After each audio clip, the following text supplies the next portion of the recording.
Bien, buenas noches, buenos días, buenas tardes. En dependencia de la hora en que estamos viendo esta clase, les doy la bienvenida al curso postdoctoral Biodiversidad, Bienestar Humano en la Ciudadanía, la Geopolítica Contemporánea, que nos acompaña la doctora Yuleimis Peña, y el correo que les comparto acá es para que mantengamos una comunicación directa y bidireccional.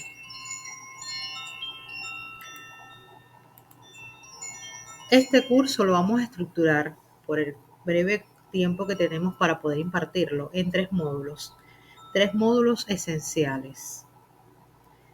Vamos a tener el primer módulo, que se va a denominar Ecología Profunda y Humanismo Planetario. El segundo módulo, denominado Bienestar Humano, Economía del Cuidado y Ciudadanía Ecoética. Y el tercer módulo, Geopolítica Contemporánea y Gobernanza para la Vida. Es importante que entendamos que el propósito fundamental de este curso es formar investigadores y pensadores críticos que sean capaces de comprender la biodiversidad no solo como un patrimonio natural donde englobe en un listado o en unos libros la cantidad de especies o de espécimes de la flora y la fauna, los recursos naturales vinculados a una región específica, sino que debe ir vinculado con un sustrato ético, cultural y político del bienestar humano, en un contexto de transformación civilizatoria donde nos veamos a todos como una sola especie, la especie humana vinculada desde el sentir planetario, propiciando nuevas formas de ciudadanías globales y locales. Este primer bloque temático, que vamos a denominar Ecología Profunda y Humanismo Planetario, va a estar basado en fundamentos filosóficos del humanismo ecológico y del pensamiento ambiental latinoamericano. Es importante entender que el humanismo ecológico es una corriente filosófica que tiene como enclave hacer una relectura del humanismo, una resignificación del humanismo, entendiendo la importancia de la conciencia planetaria. La conciencia planetaria que podemos consultar o podemos vincular con la ciudadanía planetaria a la que nos invita Morin en sus 7 saberes, reconociendo al ser humano como parte interdependiente de la biosfera, saltando del antropocentrismo al que hemos estado siempre vinculados en el sistema educativo tradicional, donde hemos visto siempre que el ser humano es el centro, pareciera que es el centro de la acción planetaria. Pareciera que la naturaleza está al servicio del ser humano, sin embargo, no es así. Tenemos que asumir desde una mirada biocéntrica, que formamos parte de ecosistemas que desde nuestra acción antrópica estamos mejorando, dañando o mitigando nuestra propia acción para perpetuar sobre todo la vida como, como acción ética fundamental. Asimismo, este pensamiento ambiental latinoamericano surge como una respuesta crítica al modelo de desarrollo occidental utilitario que ve a la naturaleza o a los recursos naturales desde un enfoque utilitario al servicio del proceso civilizatorio humano, articulando la conexión entre los saberes ancestrales, la ética del cuidado y sobre todo la justicia ecológica. La justicia ecológica donde debe prevalecer la importancia de cualquier forma de vida en el contexto en el que lo estemos evaluando. Una vida humana no debe ser valorada por encima de otra vida vegetal o animal. Y este pensamiento de ecología profunda debemos irlo vinculando con el concepto de la ecología de los saberes, que no es más que ese diálogo entre conocimientos científicos, tradicionales, espirituales, conocimientos intuitivos que nos permiten construir nuevas alternativas civilizatorias donde todos y cada uno de nosotros tenemos cabida, desde el conocimiento situado hasta el conocimiento globalizado. Como principales actores, les propongo y les sugiero y les solicito incansablemente que leamos a Enrique Leff desde México, que propone la racionalidad ambiental como base de una nueva ética civilizatoria. Y en su libro, él expresa: el pensamiento ambiental latinoamericano surge de la crisis del pensamiento moderno y de la búsqueda de un reencuentro con los sentidos de la vida. Y hay que recordar que esta importancia de entender el rol del ser humano no como un ente, no de una mirada antropocéntrica, sino biocéntrica, surge de la década de 1970, cuando empezamos a percatarnos del impacto ecológico, ambiental, que generó en nuestro planeta todo el proceso civilizatorio. Pero además de eso, los estragos de las guerras mundiales, los estragos de los procesos de industrialización basados siempre en el stock, más allá de la vida.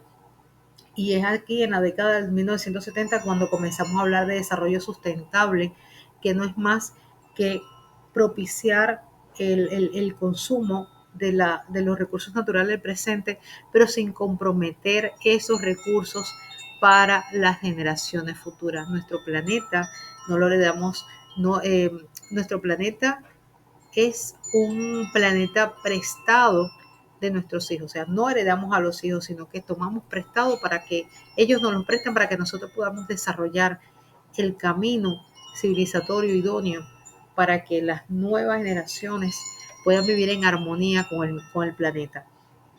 Augusto Ángel Maya, de Colombia, introduce el concepto de cultura ambiental, enfatizando la dimensión simbólica de la relación naturaleza y sociedad. El ambiente no es naturaleza en sí misma, sino el modo en que una cultura se relaciona con su entorno.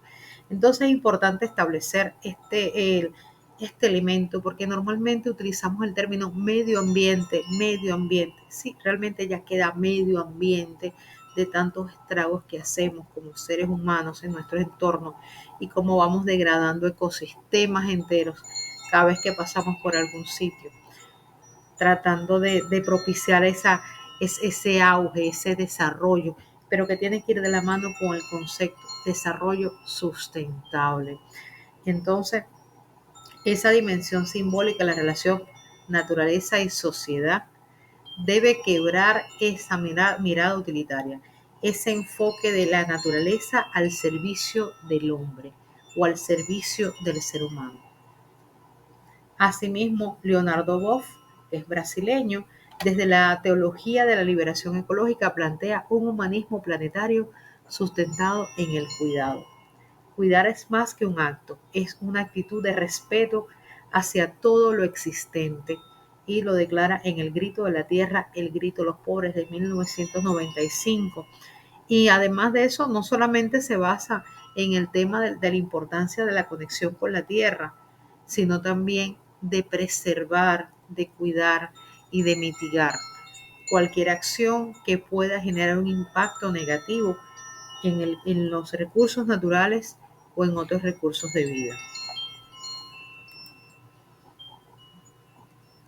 Es así que entonces podemos hablar de lo que es la ética biocéntrica y la noción de interdependencia en la que estamos todos inmersos, porque a veces nos vemos como seres aislados y no entendemos el impacto trascendental que podemos generar cualquiera de nosotros con una acción que parezca inocente, que parezca mínima, este, que parezca no perpetua, y como una acción humana puede transgredir incluso generaciones.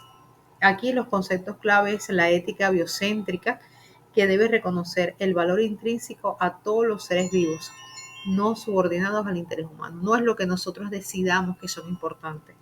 Todos somos importantes, y hay que ver el proceso de desaparición de especies a la que está constantemente, este, a la que está constantemente enfrascado el planeta, o que sufrimos constantemente por la gran pérdida de especies, ya sea vegetales o animales, por el avance del ser humano en aquellos entornos que todavía son vírgenes o rompiendo aquellos ecosistemas que más adelante, dentro de unos años, vemos el impacto negativo de la mano del hombre o de la acción humana. Y esta ética biocéntrica nos habla de una ética donde el centro de todo sea la vida. Entonces es hablar de los 4 principios bioéticos de la autonomía, de la justicia, la beneficencia, de la no maleficencia, pero enfocada en el respeto hacia la vida. Vemos también la importancia de entender el concepto de interdependencia, principio que afirma que toda forma de vida está conectada y coevoluciona en redes de reciprocidad.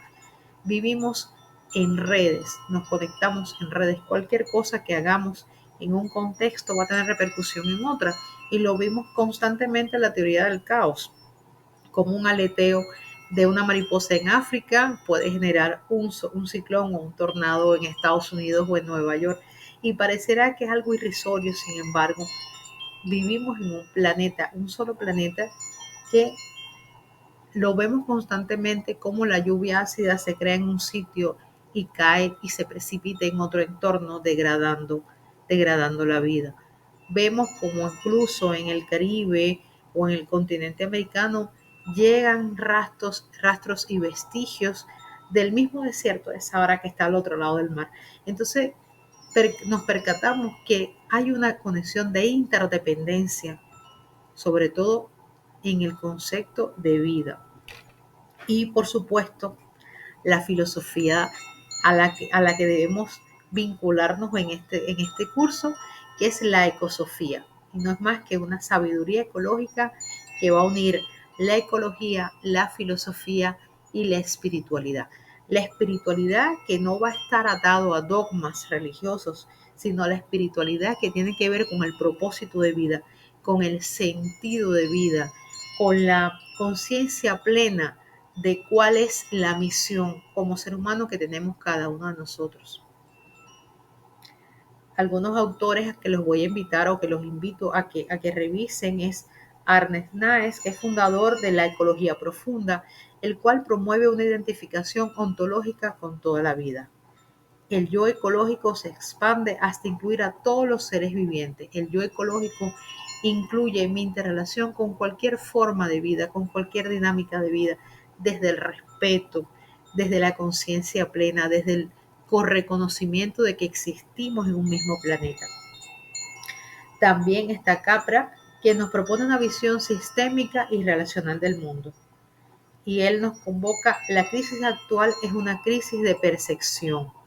Debemos vernos como parte de la trama de la vida, no en una cúspide, no en una pirámide mirando hacia abajo cualquier tipo de representación de la vida. No estamos por encima de la vida de una abeja, de una mariposa o quizás de una cucaracha, porque por conceptos éticos a veces vemos que es más fácil matar a una cucaracha que matar a una mariposa, por un tema ético y por un tema de concepto de salubridad. Sin embargo, tiene el mismo derecho a la vida. Y por supuesto está Chiva, que defiende el biocentrismo desde el ecofeminismo y la soberanía de la vida, estableciendo que la vida misma en su diversidad es el principio organizador de la libertad. Es así que caemos entonces en este enfoque de la biodiversidad, la cultura y la espiritualidad como una mirada desde el buen vivir. Aquí vamos a ver conceptos claves como Sumac Causai, que viene de la etnia quechua, donde establece: vida en plenitud no es más que la armonía entre la comunidad, la naturaleza y el cosmos. O Ubuntu, que establece: yo soy porque nosotros somos, colocando la interdependencia espiritual y ética entre los humanos y los no humanos. Yo soy porque nosotros somos, viéndonos desde una conciencia colectiva.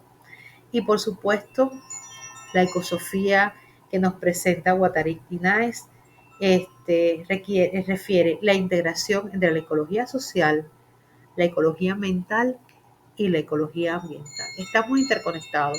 con el sentir del planeta y pudiese aquí establecer el principio de Gaia, donde la Tierra no es más que un ser vivo que tiene sus propios latidos y lo vemos en la resonancia Schumann como cuando establece esos picos más altos va a generar una vibración distinta, una vibración que incluso va a afectar a cualquier vida o cualquier forma de vida en el planeta, porque pareciera que lo vemos como un ser consciente.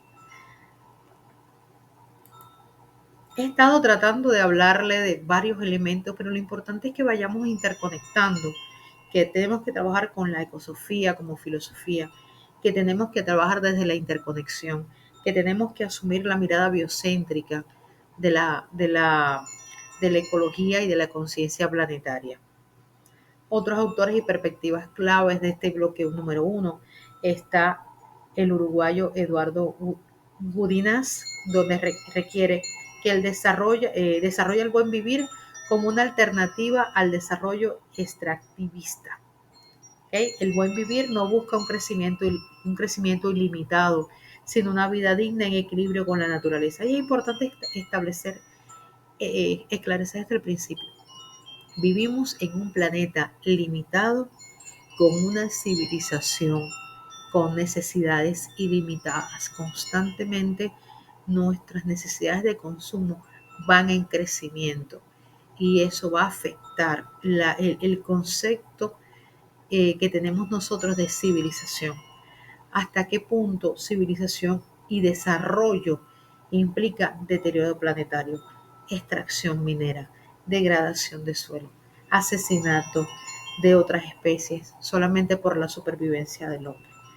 Imaginemos un planeta sin abejas y ahora imaginemos un planeta sin seres humanos. ¿A dónde se preserva la vida? ¿En cuál de estos escenarios?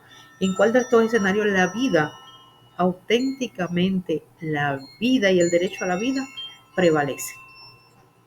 También Boaventura de Sousa, portugués, defiende la epistemología del sur, reconociendo la pluralidad de saberes y espiritualidades. Y establece, la naturaleza tiene derechos porque es parte de la comunidad de la vida. Y vemos cómo hay disímiles organismos, preceptos, organismos supranacionales que hablan del tema de la ecología. Vemos los ODS, 17 Objetivos de Desarrollo Sostenible, pero cada año se nos hace más difícil alcanzarlo. Y entonces vemos cómo muchísimos gobiernos nos dicen actúa local y piensa global y racionalizamos el agua, racionalizamos nuestra acción antrópica. Sin embargo, nuestros principales representantes se trasladan en jets privados a otra parte del mundo para asistir a reuniones y convenciones que van a hablar de la preservación del planeta, pero ¿a costa de qué? A costa de la contaminación, a costa de la degradación, a costa de la extracción de los combustibles fósiles. También Félix Guattari propone la ecosofía como una ética de existencia integral. La ecología del espíritu es inseparable de la ecología del planeta y para eso vamos a consultar las 3 ecologías, que es uno de los recursos que también les propongo revisar, leer en el Classroom. De verdad, he pensado su proyecto con mucho amor, con mucho compromiso, porque más allá de que hoy estamos desarrollando este postdoctorado quizás con fines académicos, también tenemos como fin último la responsabilidad que tenemos como seres humanos para el legado planetario de nuestras generaciones siguientes.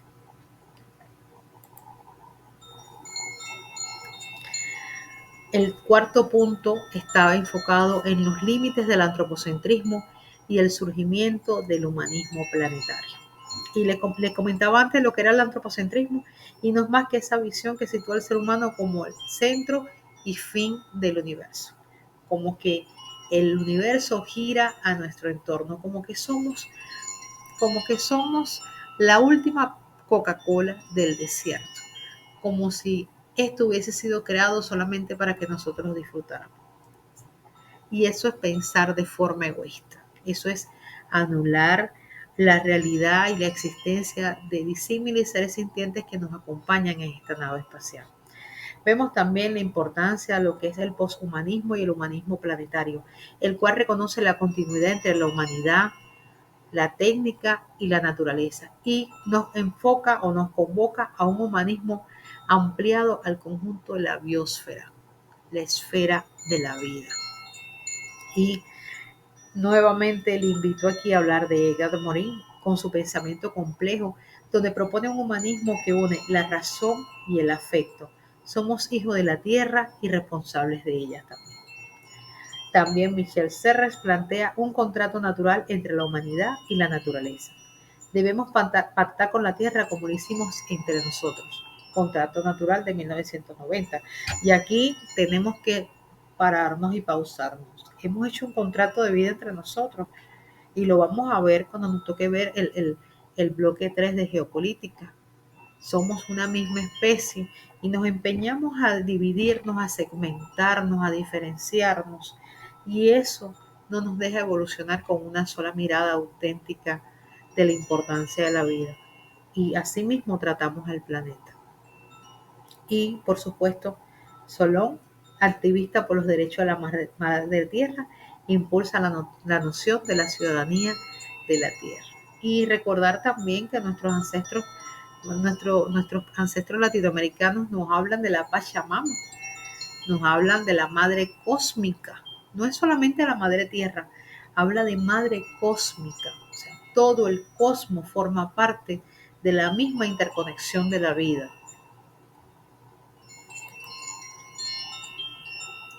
Y vamos a ir un poco más allá. Vamos a establecer una conexión desde este bloque entre el arte, la literatura y la biodiversidad, buscando los lenguajes del sentir ecosistémico.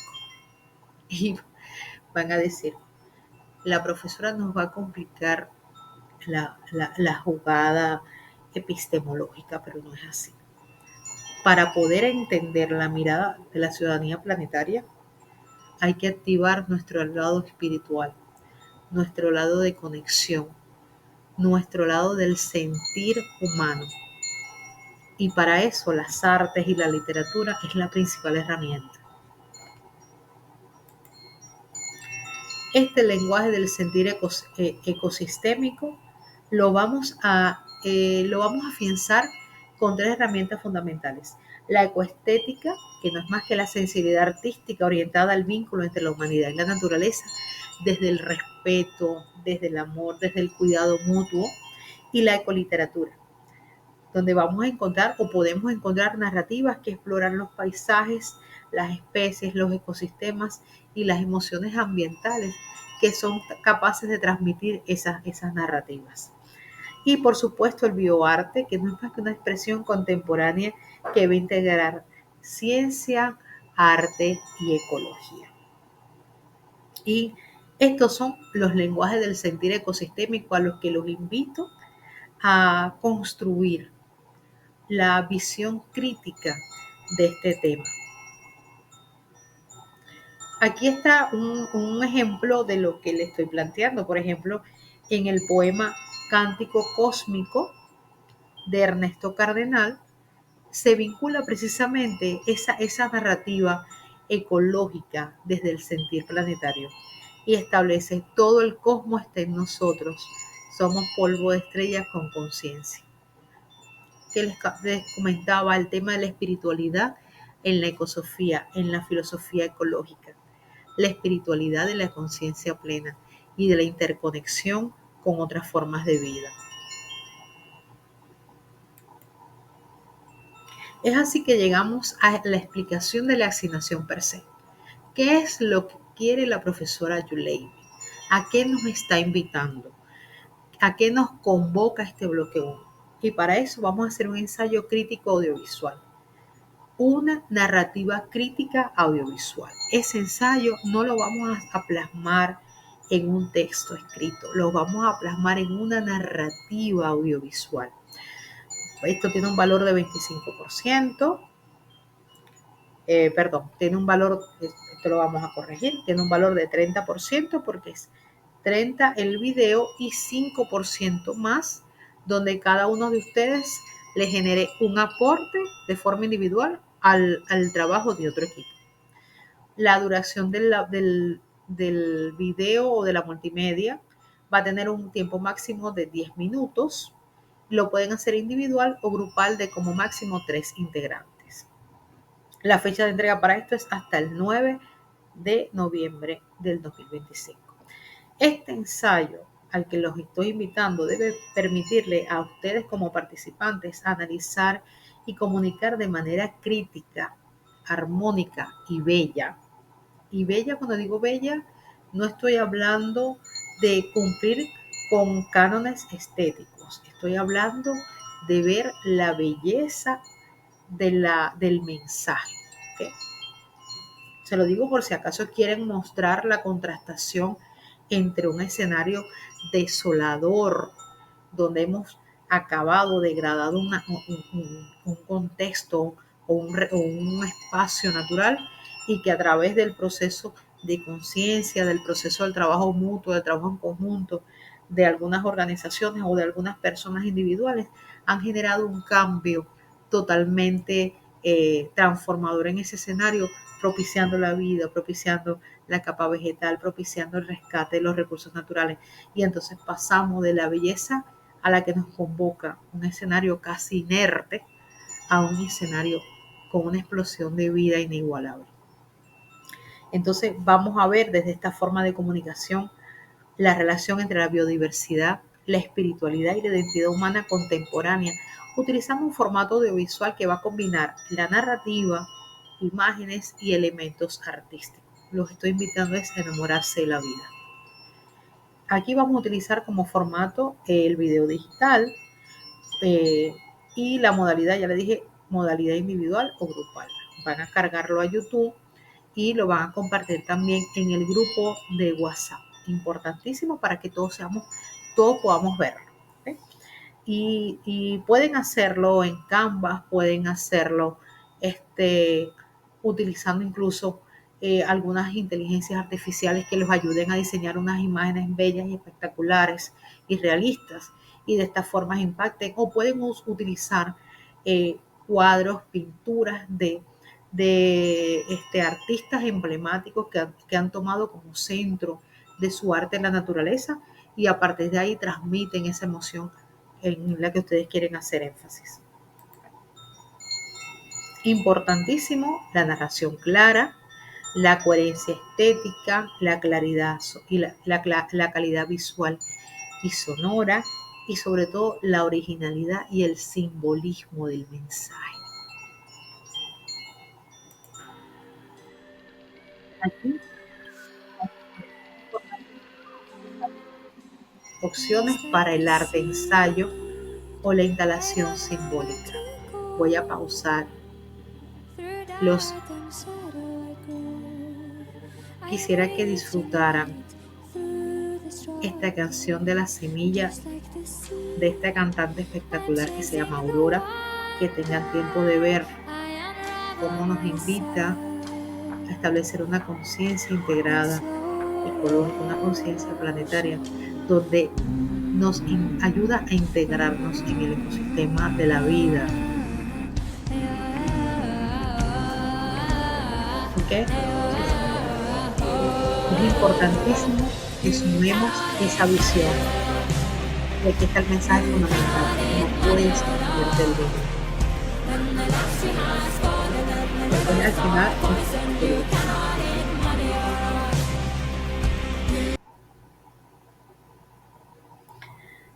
de esta forma, los invito a construir esa narrativa complementaria, apoyándose de imágenes, de textos, de fragmentos, de poemas, desnudando su alma ecosófica.